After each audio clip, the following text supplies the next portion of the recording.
One self alone exists eternally. There is no other. That is, there is no multiplicity of selves outside of yourself or within yourself.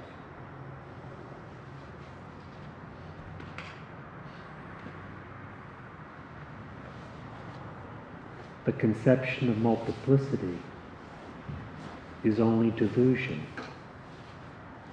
based upon misidentification, which has for its root the false assumption of an ego entity, an individual identity.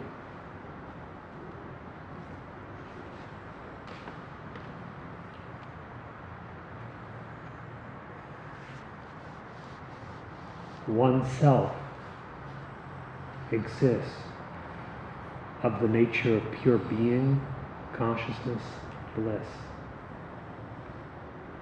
It is unborn, it is unformed, uncreated, and imperishable.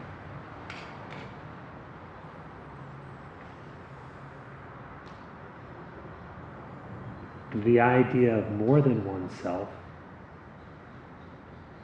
is only misidentification. If you mistake yourself to be a body, there will appear to be multiple selves. Are you the body? This is what should be known.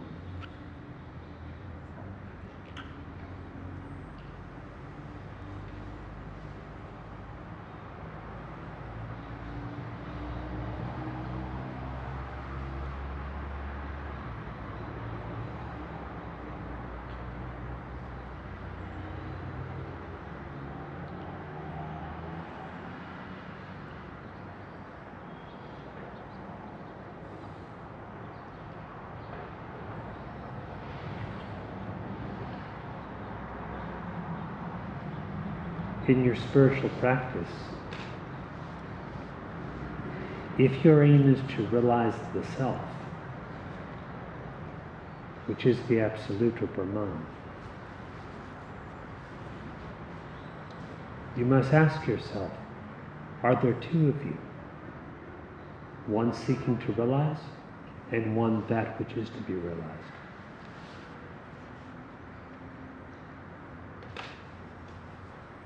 Multiplicity of selves, such as yourself and the self, is born of misidentification, that is to say, delusion.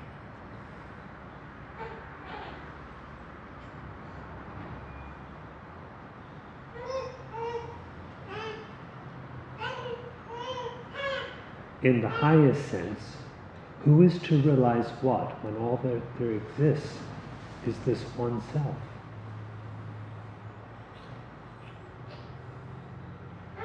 What then is self-realization? It is undoubtedly knowledge of the self, such knowledge being not a perception, not a conception, but utterly non-objective.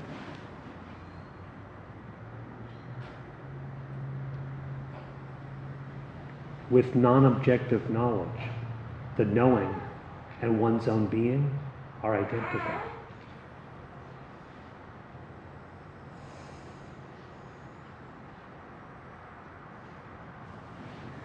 Because there are not two selves, the Maharshi laid the greatest emphasis for self-realization upon inquiry.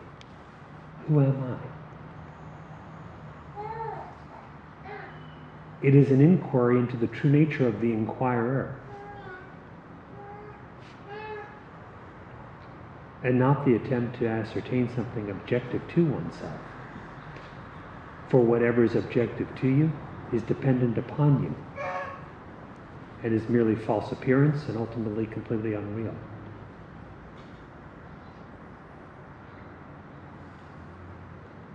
It is an inquiry as to who you are.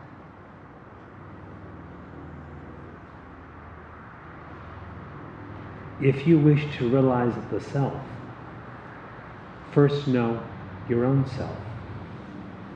If you know your own self, the your own part will vanish. For the ego is not real. Individuality is not real. And what remains is pure being, which is itself the knowledge.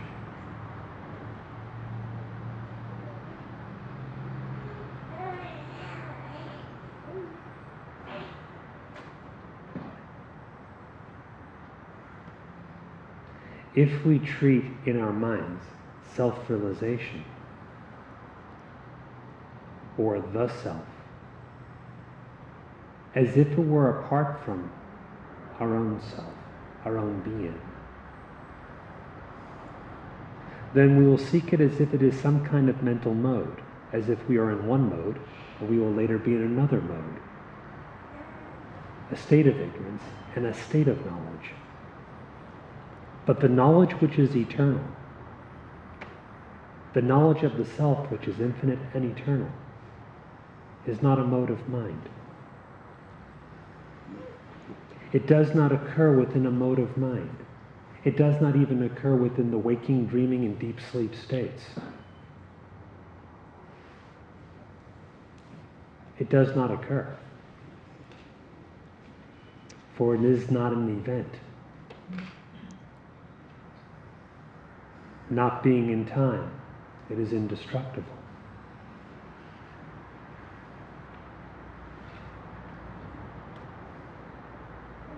Since this knowledge is one with your being, therefore inquire within yourself, what is it in you that neither wakes nor dreams, which does not sleep, which has no objective attribute?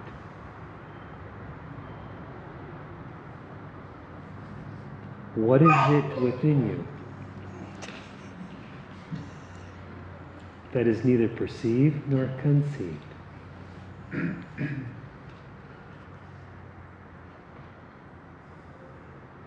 If you determine like this within yourself, you will have found yourself, and that which you have found, you yourself are.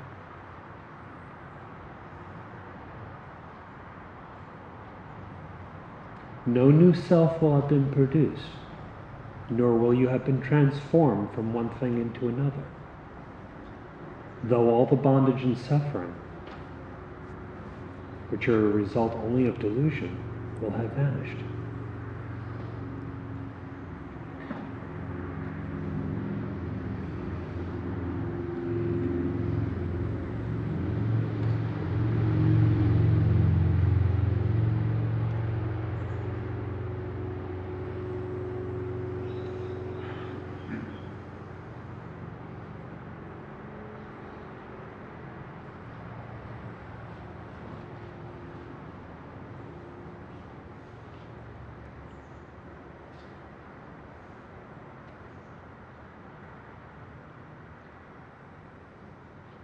Inquire within yourself and cease to misidentify with a body or a mind or the very idea of I. You cannot be what is objective.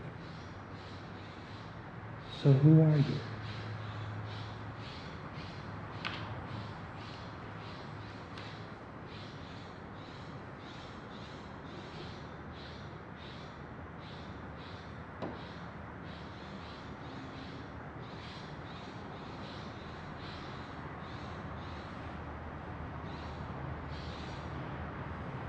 Inquire. If you wish to merge with Brahman, or be in union with God, who are you that seem to be broken off, that you would later merge or have union with that? Question that very identity.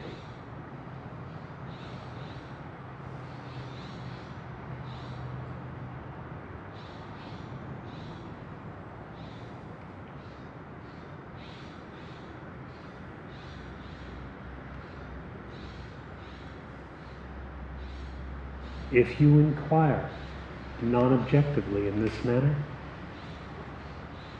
the I, and all else which depends on the I, ceases to be for you, because it had no real existence.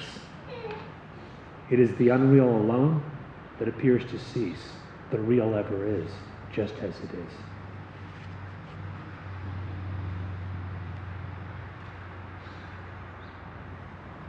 That reality alone knows itself. Brahman alone knows Brahman. There is no other. The self knows the self. There is no second, no other.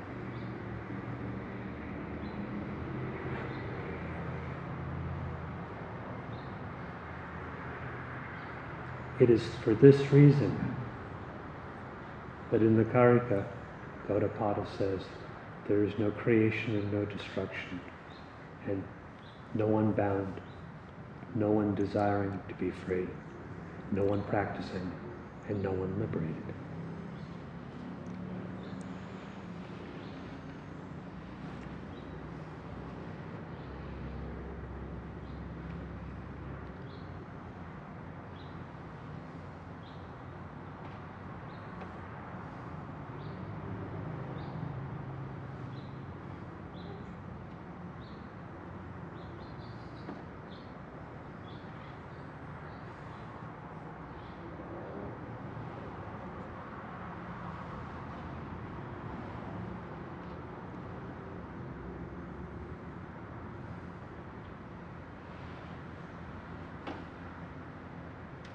If you have a question this morning, at any point feel free to ask.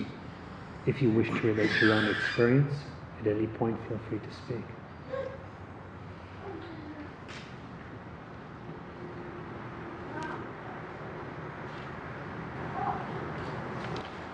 I've been thinking a lot about, even Maharshi talked about, obviously the main advice was inquire, but he also said the importance of pranayama, the importance of meditation and so on. The scriptures and other great teachers, and it's one thing to intellectually understand that we are that. In my view, as a non-realized person, I have samskaras, I have to fry them through samadhi, I have techniques that I can use to be able to do that, controlling the prana and so on. I was always confused about what he really meant when he said inquire, because one can intellectually understand that you're not the body, you're not the prana, you're not the mind, you're not the buddhi, you're not the ego, you're not the bliss sheath, but so what? That's intellectual, right? So I'm trying to figure out, was he, when he was first surrounded by people, obviously those were very lucky and advanced souls, so was that just inquire because people were, again, from a position of ignorance, I know this is not the right metaphor, but we're 1 inch away, and if one isn't that because of lots of impressions, then is it still the right thing to operate and do things, even though there's really no need to do anything and there's no seeking and all that stuff? That's great to say, but if one hears something and remembers something from childhood and ties it in, there's an impression there. My understanding from the scriptures is that the only way to get rid of that is samadhi. I don't know if that makes sense. Samadhi indicates utter absorption in the self. Right.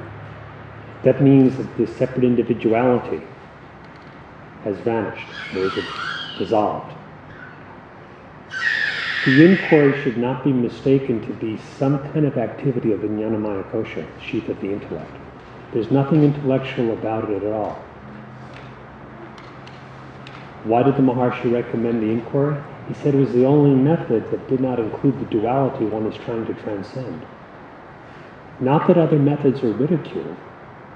If they are of assistance to you, use them.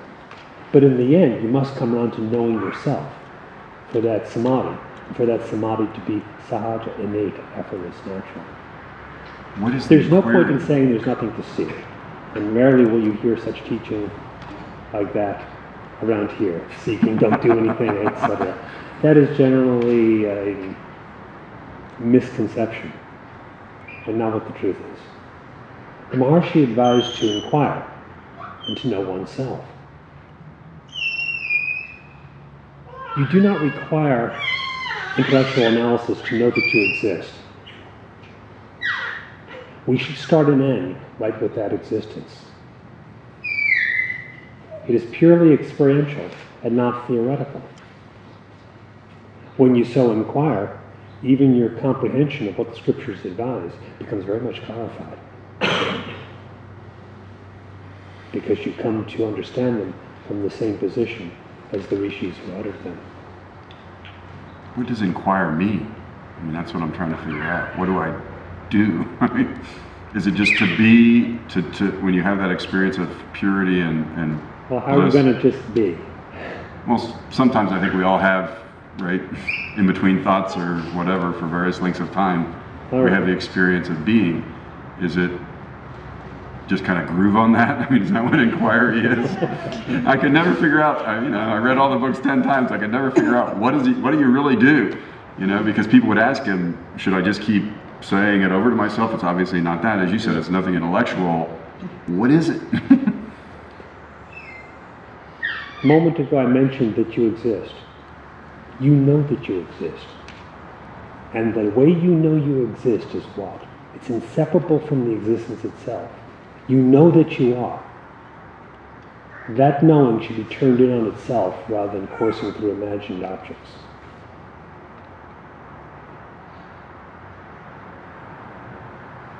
In other words, now the mind is accustomed to objective vision. Make your vision non-objective. It is taking the sense of existence itself and tracing that out within yourself. You may wish to have some kind of detailed instruction booklet, so to speak. But how can detailed instruction be given for something that is non-objective? There is precision in the Maharshi's instruction. In that sense, it's marvelously detailed. But it is all of a non-objective or non-conceptual character, just as you are. You exist, you know that you exist. But what else do you add to that existence in your mind's imagination? All the stuff that is I and that belongs to the I. You should relinquish the misidentification with that. The relinquishment is in knowledge. There's no additional technique, no additional letting go, letting be, or any other such thing. If you know yourself, then you are just as pure being, pure existence. Yes, it shines in deep sleep, between two thoughts, but it has not varied or become other than what it is during any other state or any other thought. If it seems as if there is a change, high moments, low moments, what makes the change? Question yourself. Examine your own mind. What do you assume to be yourself? What do you assume to be real? It then results in what you regard as a lower, more bound, or more conditioned state. The one thing illusion can't stand is such inquiry, such examination. It's like bringing a light to look for darkness. Thank you.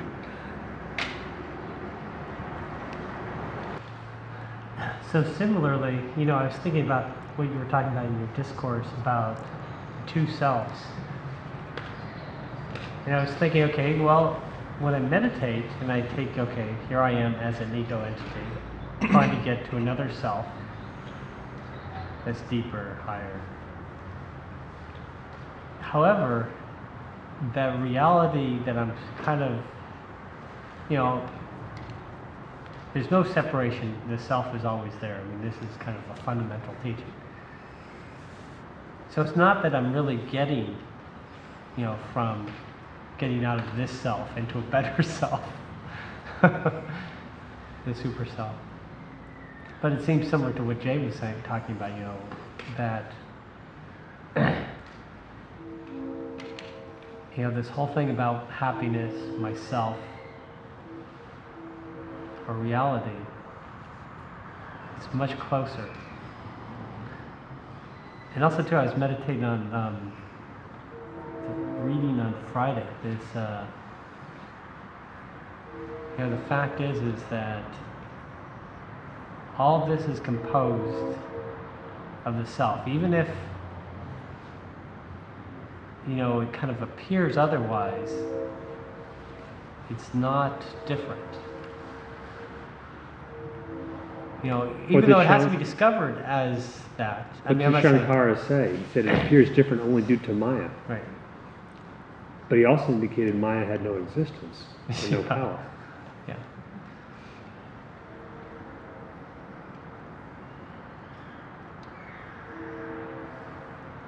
That's pretty deep. If you could see that it actually has no power, then you're in a pretty good place. Maya must be for someone. In Brahman, there's no inherent Maya.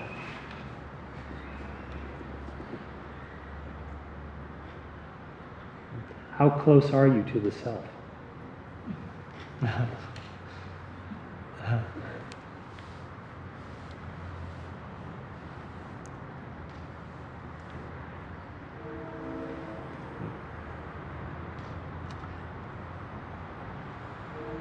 You know,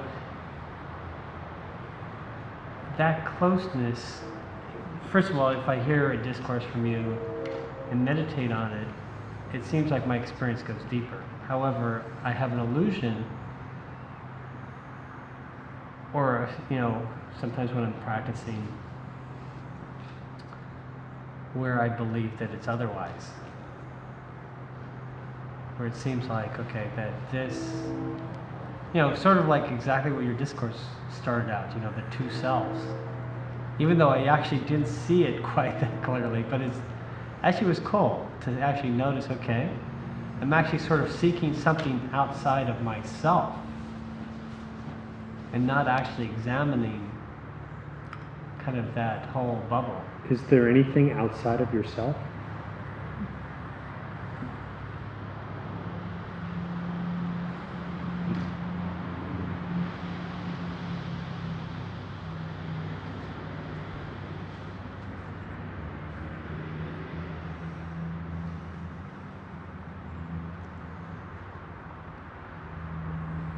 When you say you so seek, is it outside of the consciousness, which is yourself? Yeah. Well, that's a mistake. Seems like if it's outside, then Where is outside? in this particular case, it's something outside of what I'm taking myself to be. Which is? Well, I don't know, just a thought, a body, whatever. No, what are you taking yourself to be? A thought? Yeah, A body? yeah, You know about that? yeah. Then how can you be that? Yeah. Doesn't make any sense.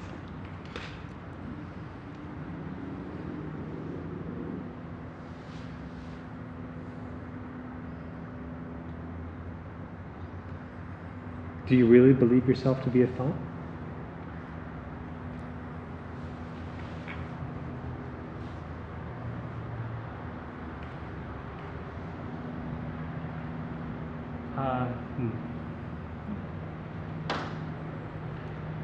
The reason I hesitate is because I get fooled by that.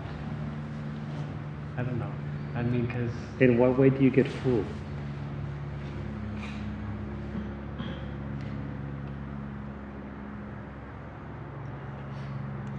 well, the two self theory, right?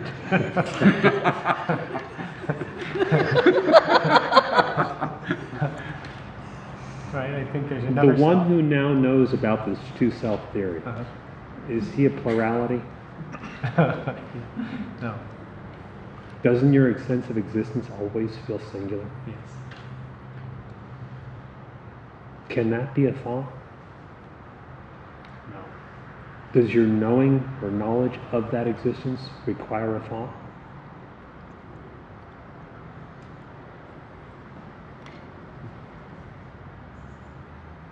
Do you cease to exist if you don't think, I am? No, that's not the case. But it is interesting because I do think that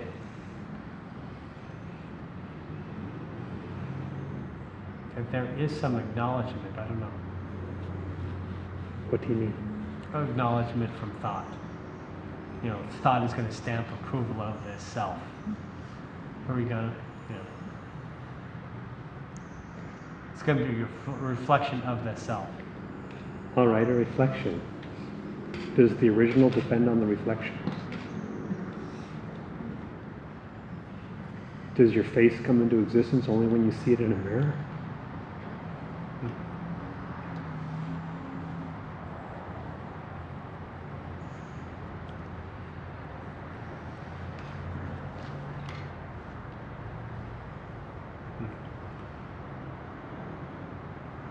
That doesn't make sense.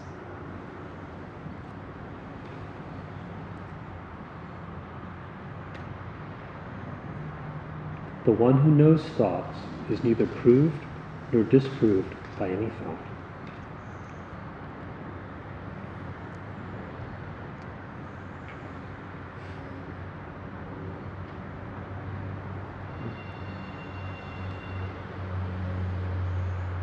Moreover, thought has no existence apart from the one who knows it. So in truth, the nature of thought must be of the same nature as that which knows. In other words, if it has no independent existence, it has no existence at all. What is it that you call thought? Proceed by direct experience. What is thought? Who are you?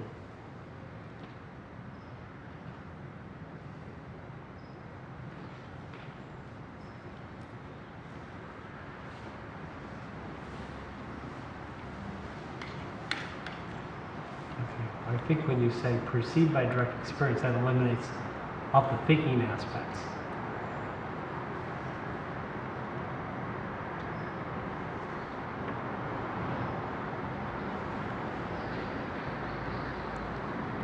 But they don't seem to be that different, because a thought doesn't seem to exist as I normally think of a thought, as a separate entity. Like all this universe.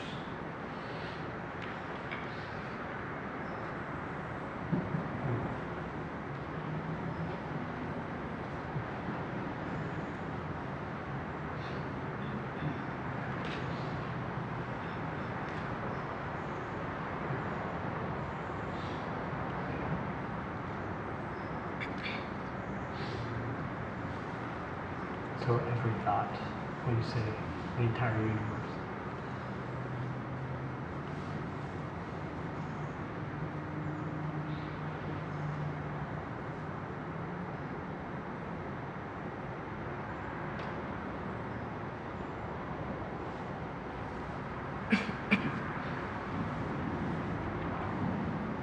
Inclusive of me.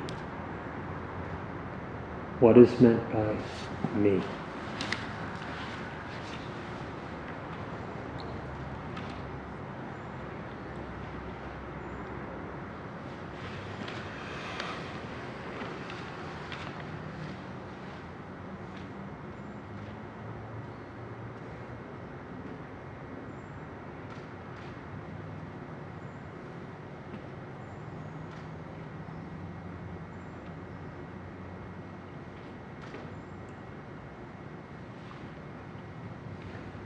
Yeah, no different if it's from. So if it was conceived of as different, that would be a mistake. Differentiation is only conception. And the conception is without substance.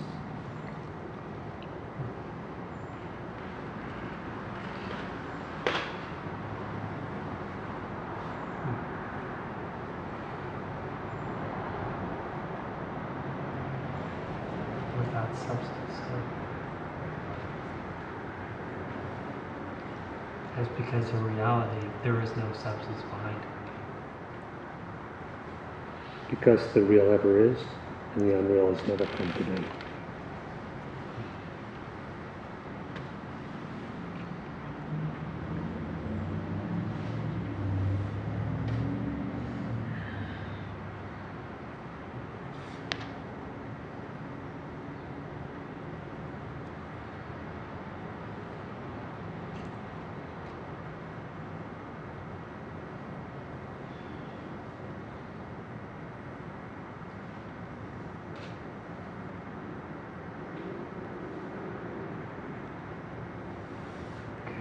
So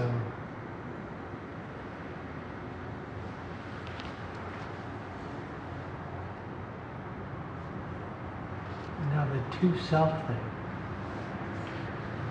So Is there one to know or not know another?